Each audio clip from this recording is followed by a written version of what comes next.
바울은 로마서를 마치면서 나를 위하여 기도해달라, 이런 요청을 하고 있습니다. 로마 교인들은 대부분 바울을 알지 못했습니다. 이 로마 교회에는 바울이 서신을 보냈을 뿐이지 로마 교회를 방문한 적도 없고 그 교인들을 만나본 적도 없습니다. 이 로마 교회는 바울이 세운 교회도 아닙니다. 그럼에도 불구하고 바울은 로마 교회와 또 교인들을 향하여 나를 위하여 기도해 달라고 요청했습니다. 우리는 이런 기도의 부탁을 통해서 기도란 무엇인가, 이런 것을 생각해 볼 수가 있습니다. 신앙생활이 무엇이냐고 묻는다면 그것은 기도 생활이라고 할 수 있습니다. 기도가 없이는 신앙생활을 생각해 볼 수가 없습니다. 기도를 통해서만 우리는 하나님과 바른 관계를 이룰 수가 있습니다. 하나님과의 바른 관계라고 하는 것은 윤리적인 관계라기보다는 신앙적인 관계입니다. 우리는 기도를 통해서 마음의 문을 열고 기도를 통해서 하나님과 더불어 대화하게 되고 하나님께 더 가까이 나아가게 되고 하나님의 음성을 듣고 올바른 그리스도인으로 살아갈 수가 있는 것입니다. 그러면 본문이 말씀하는 기도란 어떤 것입니까? 30절 말씀을 함께 읽어보겠습니다. 형제들아, 내가 우리 주 예수 그리스도와 성령의 사랑으로 말미암아 너희를 권하노니 너희 기도에 나와 힘을 같이하여 나를 위하여 하나님께 빌어. 아멘. 바울은 로마 교회 교인들에게 무엇을 요청하고 있습니까? 먼저 바울은 나를 위하여 기도해 달라고 요청하고 있습니다. 나를 위하여 하나님께 빌어라고 하는 이 말씀입니다. 이 말씀은 중보 기도에 대한 요청입니다. 누군가가 지금도 나를 위하여 기도하고 있다고 하는 이 사실은 우리에게 큰 위로가 되고 용기가 됩니다. 기도하는 부모님을 모신 분이 있다면 그것은 축복 중에 축복이라고 하는 사실을 알아야 합니다. 누군가가 나를 위하여 기도해주고 있다면 그것이 나에게는 가장 큰 사랑의 선물이 됩니다. 그래서 성도들은 서로를 위해서 기도하고 또 서로에게 기도를 요청하는 것입니다. 기도에는 놀라운 능력이 있습니다. 기도에는 힘이 있습니다. 기도는 혼자 하는 것보다 두세 사람이 함께 하는 것이 더 큰 힘이 됩니다. 예수님께서도 두세 사람이 내 이름으로 모인 곳에 함께 하시겠다고 약속했습니다. 마치 숯불이 함께 모여 있어야지 화력이 나고 더 잘 타는 것과도 같은 이치입니다. 그래서 서로 합심해서 함께 기도하면 더 큰 능력이 나타나게 된 줄로 믿습니다. 두 번째는 서로 함께 기도하자고 하는 요청입니다. 30절에서 너희 기도에 나와 힘을 같이 하여, 이렇게 말씀합니다. 이 말씀은 합심 기도라고 표현하는 것이 더 좋을 것 같습니다. 함께 힘을 모아서 기도하는 것입니다. 목회자는 성도들로부터 늘 기도의 요청을 받는 사람입니다. 그래서 늘 기도의 숙제를 가지고 사는 사람입니다. 어떤 때는 기도 요청을 해올 때에 항상 기도하겠다고 하는 대답을 쉽게 하지 못합니다. 그래서 대부분의 기도 약속은 기간을 정해놓고 하려고 합니다. 그래야지 실수가 없습니다. 목회의 보람 가운데 하나가 중보 기도입니다. 그리고 중보 기도가 본인의 기도와 어우러져서 응답을 받을 때는 더 큰 기쁨이 됩니다. 오늘날의 교회에도 초대교회 역사하신 성령님께서 동일하게 역사하십니다. 이런 성령의 역사가 주의 종들을 통해서 일어나는 일들이 많습니다. 왜냐하면 하나님께서 주의 종을 자신의 능력에 도구로 사용하시기 때문입니다. 바울은 본문에서 형제들아 내가 우리 주 예수 그리스도와 성령의 사랑으로 말미암아 너희를 권하노니 이렇게 말하면서 너희 기도에 나와 힘을 같이하여 나를 위하여 하나님께 빌라고 했습니다. 우리는 그리스도 안에서 구속을 받은 형제 자매이기 때문에 서로에게 기도를 부탁할 수가 있습니다. 또 성령님께서 우리 가운데 계시기 때문에 우리는 하나님께 우리의 소원을 올려드릴 수가 있습니다. 그래서 중보 기도와 합심 기도에는 능력이 있는 것입니다. 믿음의 기도에 우리 하나님께서 반드시 응답해 주시는 줄로 믿습니다. 그러면 바울은 어떤 기도를 요청하고 있습니다. 몇 가지 기도를 요청하고 있는데 첫 번째는 유대에서 순종하지 아니하는 자들로부터 건져달라고 하는 기도입니다. 다시 말해서 바울은 자신을 죽이려고 하는 극렬한 유대인들로부터 보호해달라고 하는 기도를 요청하고 있습니다. 이것은 내적인 구원이라기보다는 외적인 구원, 환난 속에서의 건짐에 대한 기도입니다. 이 기도에는 깊은 뜻이 있습니다. 원수들로 인하여 악에 빠지지 않게 해달라고 하는 기도입니다. 이것이 무슨 말입니까? 악한 사람을 대적하다 보면 나도 모르게 함께 악해질 수가 있습니다. 그래서 선으로 악을 이기기 위해서 끝까지 낙심하지 않도록 기도를 요청하는 것입니다. 우리는 시련과 환난이 다가올 때에 여러 가지 어려움이 다가올 때에 이런 기도를 요청해야 하는 것입니다. 두 번째는 바울의 사역이 성도들에게 도움이 되게 해달라고 하는 기도입니다. 봉사는 일방적인 봉사가 되면 안 됩니다. 나 혼자서 좋아서 한 일이 상대방에는 시험거리가 될 수가 있습니다. 그렇게 되면 모든 수고가 헛되는 것이 되고 맙니다. 그렇습니다. 주의 일을 할 때마다 수고한 대로 열매가 맺어지고 희생한 대로 모든 사람에게 유익이 된다면 얼마나 좋겠습니까? 그렇기 때문에 나는 주의 일을 할 때에 나의 수고가 헛되지 아니하도록 기도해야 하는 것입니다.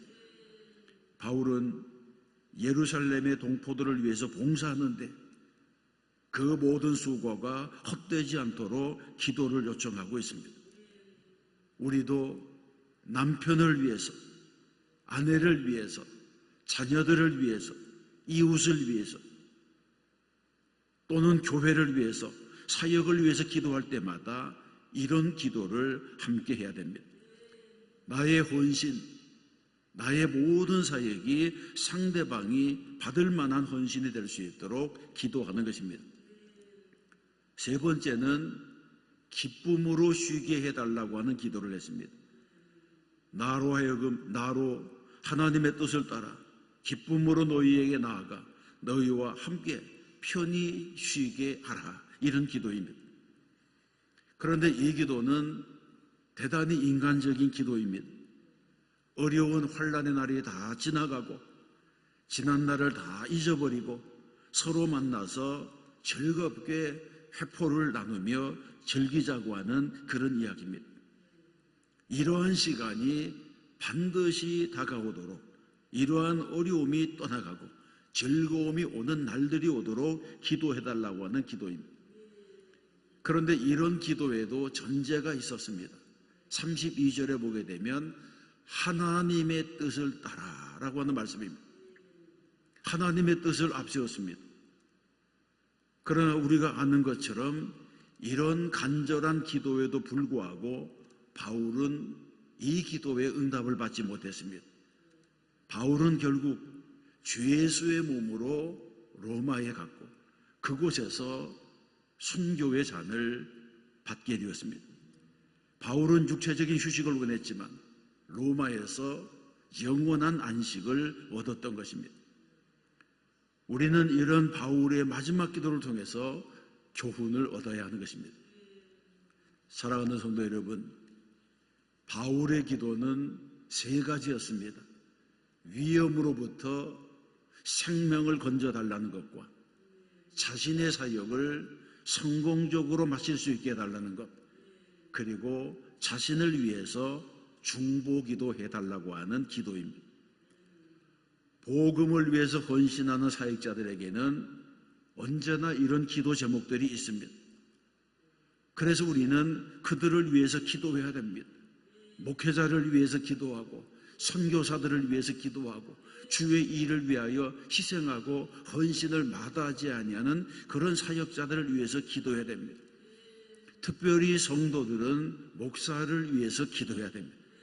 그래서 목사는 성도들을 위하여, 성도들은 목사를 위해서 기도하는 이런 기도가 필요한 것입니다. 제가 우리 교회 부임해서 몇 해가 안 됐을 때에 어떤 모임에 한번 참석한 적이 있습니다.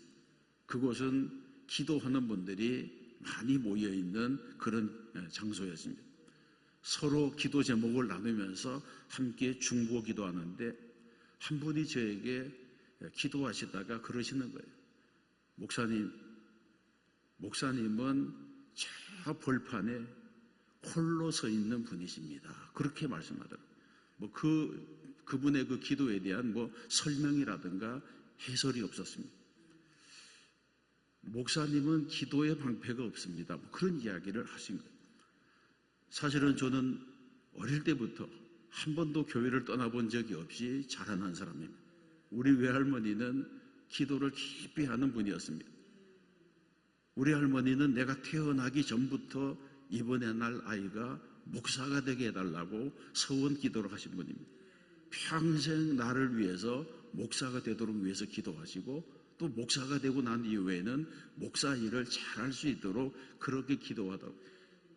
우리 할머니는 저를 위해서 42년간 기도하시다가 돌아가셨어요. 또 우리 어머니도 기도하시는 분이었습니다. 제가 이태리에서 목회할 때에 이민교회라고 하는 것은 어디 가든지 태생적인 문제들이 다 있습니다. 어려움이 있습니다. 그리고 성전을 건축하는 일도 힘든 일이었습니다. 그렇게 이제 어렵게 여러 가지 많은 일들을 가지고 사역하고 있는데 한 번은 어머니에게 전화가 왔어요. 최 목사, 그 어머니가 무엇 때문에 전화하셨나 그렇게 이제 생각하고 어머니하고 대화하는데 내가 너를 위해서 많이 기도하고 있다 그러시더라고요.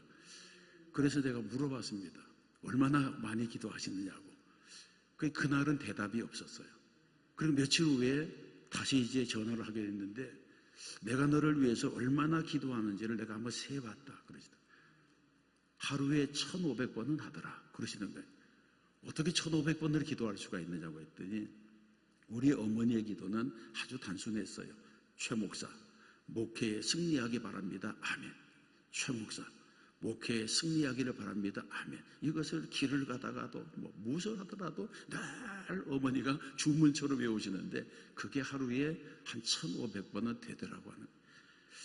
여러분, 정말 나를 위해서 누군가가 기도해 준다고 하는 것은 얼마나 큰 힘이 되는지 모릅니다.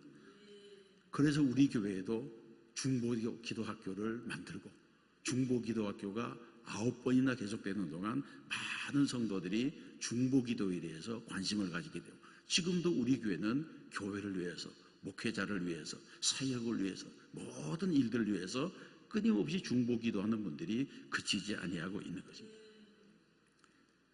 가톨릭 교회에서는 축복기도를 할 때에 사제들이 회중을 향해서 여러분에게 은혜가 있을지어다 이렇게 하면 성도들은 다 같이 한 목소리로 사제들에게도 이렇게 말합니다. 성직자는 교인을 위해서, 교인들은 성직자를 위해서 기도하는 이런 전통을 가지고 있습니다. 이것은 대단히 아름다운 전통이라고 볼 수 있습니다. 제가 아르메니아 교회를 방문했더니 아르메니아 교회에서는 설교가 마쳐지고 기도하면서 계속 이제 교인들에게 축복하는 거예요. 이렇게 손을 이렇게 잡고 축복을 하는 거예요. 계속 이제 교인들에게 축복하면 교인들은 손을 들고 아멘 하면 하면서 이제 그 축복을 이제 받아들이는 그런 모습을 봤습니다. 왜 손가락을 이렇게 해서 축복을 하느냐고 나중에 물어봤어요. 그랬더니 그분들은 성부, 성자, 성령 삼위일체 하나님의 이름으로 축복한다고 세 손가락을 잡고 이제 축복하는 거예요. 여러분, 하나님의 은혜가 우리에게 임하게 되면 하나님의 놀라운 축복, 기도의 응답, 서로를 위해 헌신한 이 모든 사역에 기름 부어주시고 새롭게 해주실 줄로 믿습니다. 우리는 중보기도의 능력을 믿어야 됩니다. 혼자 기도하는 것도 중요하지만 2명, 3명이 함께 모여서 합심 기도하는 것은 너무나도 중요합니다. 바울은 이 사실을 알았기 때문에 여러 곳에 자신을 위해서 기도해 달라고 하는 부탁을 했습니다. 실제로 중보기도를 통해서 일어나는 기적들이 많습니다. 우리는 합심해서 기도하는 성도가 되어야 할 줄로 믿습니다. 특별히 우리는 교회를 위해서도 합심해서 기도하는 성도가 되어야 됩니다. 왜냐하면 기도라고 하는 것은 영적인 전투입니다. 우리가 기도하면 마귀도 일어납니다. 기도는 영적인 전투이기 때문에 믿음이 없이, 열정이 없이 적당히 기도하면 마귀를 이길 수가 없습니다. 실제로 기도할 때마다 마귀들이 얼마나 극성스럽게 방해하는지 모릅니다. 그러나 그런 방해가 있을지라도 끈기 있게 기도하게 되면 결국에는 기도하는 사람이 이기게 되는 줄로 믿습니다. 그러므로 우리는 기도하는 사람이 되고 중보 기도하는 사람이 되고 합심으로 기도하는 사람이 되고 하나님께 목표를 두고 기도하는 성도가 되어야 할 줄로 믿습니다. 이렇게 기도하는 성도들의 삶에 하나님께서 복을 주시고 은혜를 주시고 기도의 응답을 주실 줄로 믿습니다. 오늘도 이런 믿음을 가지고 주님께 기도하는 성도가 되시기를 주님의 이름으로 축원합니다.